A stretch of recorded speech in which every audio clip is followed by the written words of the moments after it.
Good morning, everybody. Welcome to another Daily Market Report brought to you by Mike Bjork. Today is Friday, and happy Friday, everybody. August 17th here. We got just a couple items here on the docket today. Kind of a slow day today. We got just the consumer sentiment for the month of August. So the previous reporting, we had a pretty nice number at 97.9. Sentiment or forecast was supposed to be 98.5 for August, and it dipped. It went the opposite direction down to 95.3. Still a very good number, but again, we never like to see these drop a little bit. So anytime that you see drop, kind of, doesn't give you a good, easy feeling here. We got leading indicators, however, for the month of July. So it went up 0.5% in June, and July went up 0.6%. So this is kind of showing that the economy is moving along at a healthy pace here, and of course, U.S. economy is doing quite well here. Let's jump over to headline news. Stock market is currently mixed, but also Nasdaq's been dipping its head in positive territory as well. So Nasdaq is the one that's kind of going back and forth a little bit here. Some of the big ones like Alphabet to Facebook and Microsoft been kind of bringing it down a little bit. But also today we had Q2 report earnings that were disappointing in the chip makers. Some of the chip makers like Nvidia and some of those guys released theirs, and it came in pretty disappointing here.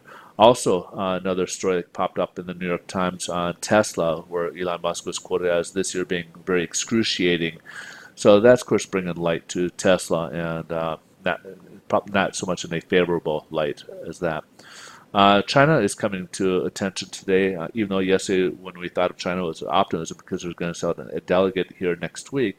But however, they're still doing business with Iran, and there was a U.S. correspondent that came out and stated that today that anyone doing business with Iran could be also facing tariffs, and that list includes China. So that could be something that, again, that could stir the pot again regards to our conversations with China.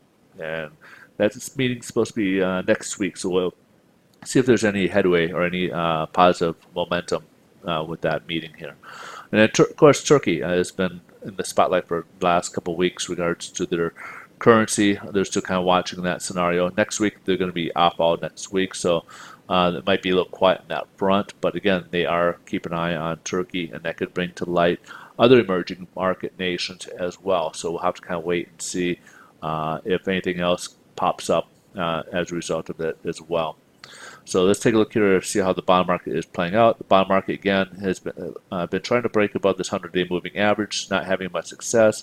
As a matter of fact, the 100-day moving average has kept the lid on mortgage-backed securities for about a year now. We haven't really been able to break above it in convincing fashion, and been pretty much kept below the 100-day moving average for about a year now.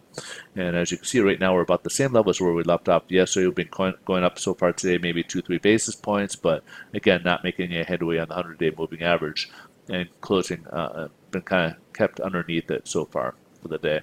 So rates are the same as what we left off yesterday. That's what the translation would be.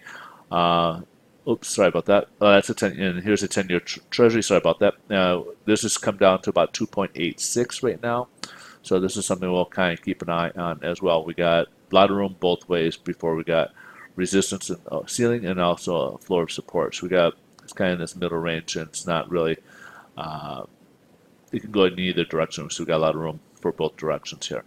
All right, again, so rates are the same as what we left off yesterday. Hope you guys enjoy your weekend. If you guys want to get more data, just come over to Twitter. You can find me at Mike Bjork on Twitter, where I post different economic data throughout the day here that pop up, and get updates for the market close and such. You can get that information here by following me at Twitter at Mike Bjork. All right, have a great day, great weekend, and we'll see you guys on Monday. Thanks for watching. Bye-bye.